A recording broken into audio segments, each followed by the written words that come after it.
नमस्कार, स्वागत है आपका यूएई खबर पर। चलिए शुरू करते हैं आज की ताजा बुलेटिन। सबसे पहले हम आज के हाइलाइट्स को जानेंगे, फिर खबरों को विस्तार से बताएंगे। लेकिन उससे पहले अगर आपने अभी तक अरब टाइम्स ऐप को डाउनलोड नहीं किया है तो फटाफट कर लीजिए। बता दें, डाउनलोड करने के लिए ज्यादा कुछ नहीं करना है, जाना है प्ले स्टोर पर, सर्च करना है अरब टाइम्स, वहाँ पर आपको ऐप दिख जाएगा, आप उसे डाउनलोड कर सकते हो। So download now. दुबई में भी मनाया जा रहा है धूमधाम से दिवाली। यूएई ने चाद में हुए आतंकवादी हमले की कड़ी निंदा। कनाडा दुबई यूरोप भेजने के नाम पर 300 लोगों से ठगी। ट्रैवल कंपनी मालिक डिस्काउंट के लालच से बनाता था शिकार। ईरानी सुरक्षा बलों द्वारा दुबई में अगवा जर्मन कैदी को दे दी फांसी।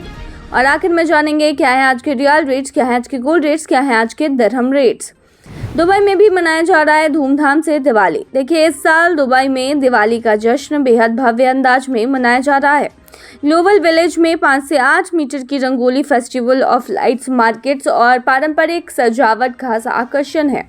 अल सीफ में नूर फेस्टिवल और सांस्कृतिक कार्यक्रमों के जरिए भारतीय समुदाय और पर्यटकों के लिए यह खास त्योहार बनाया जा रहा है। 31 अक्टूबर को मनाई जाएगी और इसके लिए प्रमुख स्थलों पर भव्य तैयारियां जोरों पर है। दुबई के प्रमुख सांस्कृतिक स्थल ग्लोबल विलेज ने इस पर्व के लिए अपने परिसर को सजाना शुरू कर दिया है। यह मुख्य मंच के सामने 5 से 8 मीटर की शानदार रंगोली बनाने का कार्य चल रहा है, जो इस उत्सव का एक विशेष आकर्षण होगा। यूएई ने चाद में हुए आतंकवादी हमले की कड़ी निंदा। एक बयान में विदेश मंत्रालय ने पुष्टि की है कि यूएई इन आपराधिक कृत्यों की कड़ी निंदा करता है और अंतर्राष्ट्रीय कानून के उल्लंघन में सुरक्षा और स्थिरता को कमजोर करने के उद्देश्य से हिंसा और आतंकवाद के सभी रूपों को स्थायी रूप से अस्वीकार करता है। मंत्रालय ने चाद की सरकार और लोगों और इस आतंकवादी हमले के पीड़ितों के परिवारों के प्रति अपनी गहरी संवेदना और सहानुभूति व्यक्त की। साथ ही घायलों के शीघ्र स्वस्थ होने की कामना की है। भारतीयों के लिए अच्छी खबर, अब 22 नवंबर से मिलेगा डेली फ्लाइट। अगर आप भारतीय हैं तो बता दें कि आपके लिए अच्छी खबर निकलकर सामने आई है। इंडिगो ने 22 नवंबर से पुणे और दुबई के बीच रोजाना सीधी उड़ानें शुरू करने की घोषणा की है। यह नया रूट इंडिगो के अंतर्राष्ट्रीय नेटवर्क का विस्तार करेगा, जो दुबई एक प्रमुख वाणिज्यिक केंद्र के लिए बेहतर कनेक्टिविटी प्रदान करेगा। इस अतिरिक्त यानी कि एक्स्ट्रा रूट से एयरलाइन की पुणे से 25 से अधिक डोमेस्टिक और 2 इंटरनेशनल डेस्टिनेशन के लिए साप्ताहिक उड़ानें बढ़ गई हैं। इंडिगो ने 22 नवंबर से पुणे और दुबई के बीच रोजाना सीधी उड़ानों की घोषणा की है। एयरलाइन के अधिकारियों ने मंगलवार को इसकी जानकारी दी। अधिकारियों ने कहा कि यह नया रूट यूएई में भारतीय यात्रियों के लिए सबसे अधिक मांग वाला पर्यटन और व्यावसायिक स्थलों में से एक के लिए सीधी कनेक्टिविटी प्रदान करके पुणे से इंडिगो के अंतर्राष्ट्रीय नेटवर्क को बढ़ाएगा। इंडिगो द्वारा इस नए एक्स्ट्रा रूट के साथ एयरलाइन अब पुणे से 383 औसत साप्ताहिक उड़ानें संचालित करेगी, जो भारत में 25 से अधिक डेस्टिनेशन और 2 अंतर्राष्ट्रीय गंतव्यों के लिए सीधी कनेक्टिविटी प्रदान करेगी। पुणे से दुबई जैसे सबसे महत्वपूर्ण वित्तीय केंद्रों में से एक के लिए इंडिगो की सीधी कनेक्टिविटी पुणे और पश्चिम महाराष्ट्र दोनों में आर्थिक विकास में महत्वपूर्ण योगदान देगी। पुणे और दुबई के बीच दैनिक संपर्क दोनों शहरों के बीच पहुंच को बढ़ाएगा और यात्रियों के लिए व्यापार और नौकरी के नए अवसर पेश करेगा। कनाडा दुबई यूरोप भेजने के नाम पर 300 लोगों से ठगी। ट्रैवल कंपनी मालिक डिस्काउंट के लालच से बनाता था शिकार। गौतम बुद्ध नगर जिले में कनाडा, दुबई और यूरोप भेजने के नाम पर ठगी करने वाले एक ट्रैवल कंपनी के मालिक को सेक्टर 58 थाने की पुलिस ने अरेस्ट किया है।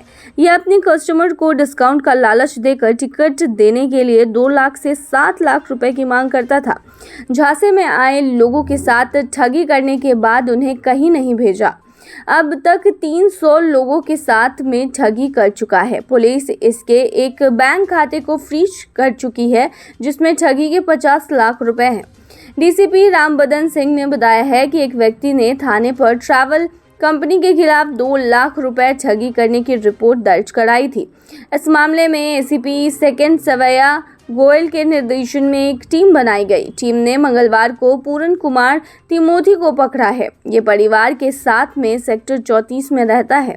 इसकी कंपनी में करीब 7 से 8 लोग काम करते हैं। पूछताछ में कबूला है कि Christian global net services private limited company चलाता है इस कंपनी के आड़ में वरीना ट्रैवल्स के नाम की कंपनी का एक सोशल मीडिया अकाउंट बनाया है। इसी के माध्यम से लोगों को संपर्क करता था। जालसाज लोगों को देश विदेश में भेजने और विदेश में नौकरी दिलाने की सर्विसेज देने की फर्जी जानकारी देता था। झांसे में लोगों से ऑनलाइन खाते में रुपए डलवा लेता था, लेकिन किसी को भी कहीं नहीं भेजा। ईरान सुरक्षा बलों द्वारा दुबई में अगवा जर्मन कैदी को दी गई फांसी। ईरानी सुरक्षा बलों द्वारा दुबई में 2020 में अगवा किए गए ईरानी मूल के जर्मन कैदी जमशीद शर्महद को आतंकवाद के आरोपी में दोषी ठहराए जाने के बाद ईरान में फांसी दे दी गई। देश की न्यायपालिका ने सोमवार को यह जानकारी दी है। 69 वर्षीय शर्मद हाल के वर्षों में विदेश में रहे कई ईरानी असंतुष्टों में से एक थे, जिन्हें या तो धोखे से या अपहरण करके ईरान वापस लाया गया था, क्योंकि तेहरान ने विश्व शक्तियों के साथ 2015 के परमाणु समझौते के टूटने के बाद असंतुष्टों के खिलाफ सख्त कार्रवाई करना शुरू कर दिया था। शर्मद की फांसी पश्चिम एशिया में जारी युद्ध के बीच इजरायल द्वारा ईरान के खिलाफ जवाबी हमला शुरू करने के 2 दिन बाद हुई है। हालांकि न्यायपालिका ने सीधे तौर पर हमले से उसकी फांसी को नहीं जोड़ा, लेकिन उस पर आरोप लगाया कि वह ईरान में हमलों की कथित साजिश रचते समय पश्चिमी खुफिया एजेंसी अमेरिका और बाल हत्या करने वाले जियोनिस्ट हुकूमत के हकाओं के आदेश पर काम कर रहा था। मुस्लिम देश में भारत जैसी मनाई जाती है दिवाली, पटाखों पर बैन नहीं। दिवाली के जश्न की पूरी तैयारियां भारत में जोरों शोरों से चल रही हैं। लोगों ने अपने घरों को सजा लिया है और बच्चों को तो इस दिन का बेसब्री से इंतजार है। सिर्फ भारतीयों के लिए ही नहीं, बल्कि पूरी दुनिया के हिंदुओं के लिए ये त्योहार कितना अहम है, ये अमेरिका समेत मुस्लिम देश भी जान चुके हैं। दुबई में इस साल दिवाली के मौके पर एक बड़े जश्न की तैयारी की गई है। दुबई के ग्लोबल विलेज में दिवाली सेलिब्रेशन का खास इंतजाम किया गया है। यहाँ दिवाली का समारोह शुक्रवार से लेकर शनिवार रात तक चलेगा। ग्लोबल विलेज के भारतीय पवेलियन में सांस्कृतिक कार्यक्रमों का आयोजन होगा और मुख्य मंच पर बॉलीवुड की परफॉर्मेंस की जाएगी। पूरे ग्लोबल विलेज के आसमान को जगमगाने के लिए फायरवर्क शो भी किए जाएंगे।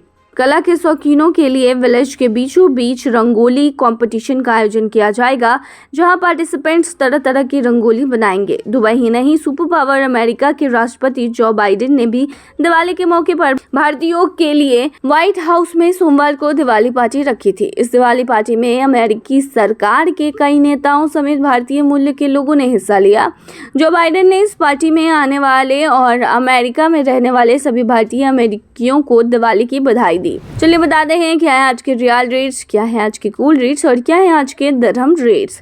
आज एक सऊदी रियाल में 22.38 रुपया है, जो कि पिछले दिन 22.39 रुपया था। वहीं एक सऊदी रियाल में आज 35.73 नेपाली रुपीस हैं, जो कि पिछले दिन 35.83 नेपाली रुपीस थे। वहीं एक सऊदी रियाल में आज 31.75 बांग्लादेशी टका है, जो कि पिछले दिन 31.82 बांग्लादेशी टका था। वहीं एक सऊदी रियाल में आज 74.20 पाकिस्तानी करेंसी है, जो कि पिछले दिन 73.94 पाकिस्तानी करेंसी थी। वहीं एक सऊदी रियाल में आज 22.33 भूटानी करेंसी है, जो कि पिछले दिन 22.39 भूटानी करेंसी थे। क्या है आज के गोल्ड रेट्स, इसके बारे में बात करेंगे तो बता दें दुबई में आज 18 कैरेट सोने का दाम है 251.20 दिरहम प्रति ग्राम। और आपको जानकर बहुत शौक लगेगा कि पिछले दिन भी ये बिल्कुल सेम था और भारतीय मुद्रा में जो इसकी कीमत है वो भी पिछले दिन की ही तरह थी, जो कि 5,750 है। वहीं 22 कैरेट गोल्ड का दाम 307 दिरहम प्रति ग्राम है और ये भी पिछले दिन की ही तरह सेम है और भारतीय मुद्रा में कन्वर्ट करने पर ये 7,028 रुपए के होते हैं। वहीं दुबई में 24 कैरेट सोने का दाम 331.50 दिरहम प्रति ग्राम है, जो कि पिछले दिन 331.50 दिरहम प्रति ग्राम थी। वहीं आज के 24 कैरेट सोने के दाम के भारतीय मुद्रा की बात करें तो ये आज 7,589 रुपए की हुई। चलिए आखिर में जानते हैं क्या है आज के दिरहम रेट्स। तो बता दें आज एक यूएई दिरहम में 22.89 रुपया है, जो कि पिछले दिन बिल्कुल सेम 22.89 रुपया था। वहीं एक यूएई दिरहम में आज 36.54 नेपाली रुपीस है, जो कि पिछले दिन 36.63 नेपाली रुपीस थे। वहीं एक यूएई दिरहम में 32.46 बांग्लादेशी टका आज आपको मिल रहा है, जो कि पिछले दिन 32.54 बांग्लादेशी टका मिल रहा था। वहीं एक यूएई दिरहम में आज 75.61 पाकिस्तानी करेंसी है, जो कि पिछले दिन 75.86 पाकिस्तानी करेंसी थे। वहीं एक यूएई दिरहम में आज 22.84 भूटानी करेंसी है, जो कि पिछले दिन 22.89 भूटानी करेंसी था। तो ये थी आज की ताज़ा बुलेटिन। ऐसे ही ताज़ा अपडेट्स के लिए बने रहिए हमारे चैनल पर।